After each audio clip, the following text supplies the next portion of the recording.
NPP එහෙමත් නැත්නම් ජාතික ජනබලවේගයට ඡන්දෙ දීලා එහි නායක අනුර කුමාර දිසානායකගේ වැඩපිළිවෙල ගැන විශ්වාසය තියාගෙන ඉන්න ජනතාව නිවැරදි විදිහට දැනුවත් කිරීම අත්‍යවශ්‍යයි කියලා හිතන නිසායි මේ වීඩියෝ එක කරන්නේ. මේ channel එකට එකතු වෙලා ඉන්නේ අනුර කුමාර දිසානායක සහෝදරයාට කැමැති ඔහුගේ යහපත් සහ ධනාත්මක වගේම සමාජයට ආදර්ශයක් වෙන වැදගත් පිටි වීඩියෝ බලපු පිරිස. මම හිතනවා මේ පිටි වීඩියෝ ක්‍රමයෙන් අපි ටිකක් ඈතට ගිහිල්ලා ටිකක් එහාට ගිහිල්ලා අනිවාර්යයෙන්ම පැහැදිලිව විස්තර කතා කරන්න ඕන කොහොමද අපි මේ ගමන යන්නේ කියන එක ගැන. ඒ අනුව අද මම තෝරගත්තේ පින්තූරයේ කතාව. මේ දවස්වල සමහරු අතිශය කැමති සමහරු අතිශය අකමැති පින්තූරයක් තමයි මේ ඔබ දකින්නේ. කැමති වෙන්න හේතුව තමයි අනුර කුමාර දිසානායක වගේ සාමාන්‍ය මිනිස්සෙක් රටේ බහුතර ජනතාවගේ ආදරය ගෞරවය දිනාගෙන රාජ්‍ය ናයකයා වෙලා කියපු දේවල් කරමින් මේ රට විනාශ කරපු විකුණගෙන කාපු කම්බ හොරු ටික නීතිය හමුවට පමුණුවමින් ඉන්න මොහොතක් මේක. එතකොට ඒ වගේ ජන ආකර්ෂණය දිනාගත්තු අපේ කෙනෙක් රාජ්‍ය නායකයෙක් වෙලා ඔහුව වැළඳගෙන පින්තූරයක් ගන්න තරම් ඒ තරුණයට ලැබිච්ච හැකියාව ගැන සමහරු හරිම සතුටින් කතා කරනවා. අනේ අපිට මේ අවස්ථාව නැහැනේ කියලා. ඔකේ නොපෙනෙන භයානක අනිත් පැත්ත තමයි මේ වැළඳ ගැනීම මේ දේශපාලනය සහ මේ ආරක්ෂණ ක්‍රමවේදය ගැන දන්න කෙනෙක් හැටියට මම දන්නවා ඉතාමත් ලේයර් ගණනාවකින් ස්තර ගණනාවකින් පෙරලා ඇතුළට ගත්තු පිරිසක් තමයි ජනාධිපතිවරයා ආමන්ත්‍රණය කරන මේ රැස්වීමේ ඉන්නේ.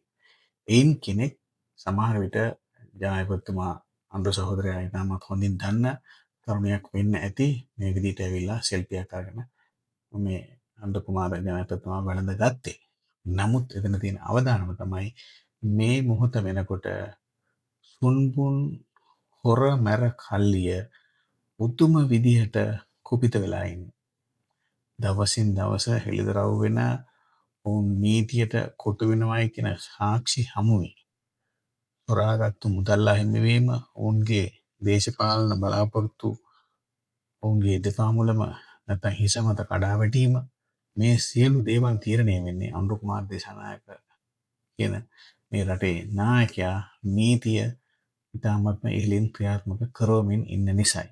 මෙන්න මේ නිසා වියරු වැටිලා ඉන්න පිරිස ඕනෑම තුරුම්පුව පාවිච්චි කරන්න ඉඩ තියෙනවා. ඒකට හොඳම උදාහරණය තමයි මේ වගේම ඊටත් වඩා ඉතාමත් ආරක්ෂිත දළක් යොදලා තමයි ඉන්දියාවේ රාජීව් ගාන්ධි හිටපු අග්‍රාමාත්‍යවරයා ඒ වෙලාවේ ඒ රැස්වීමකට ගියේ.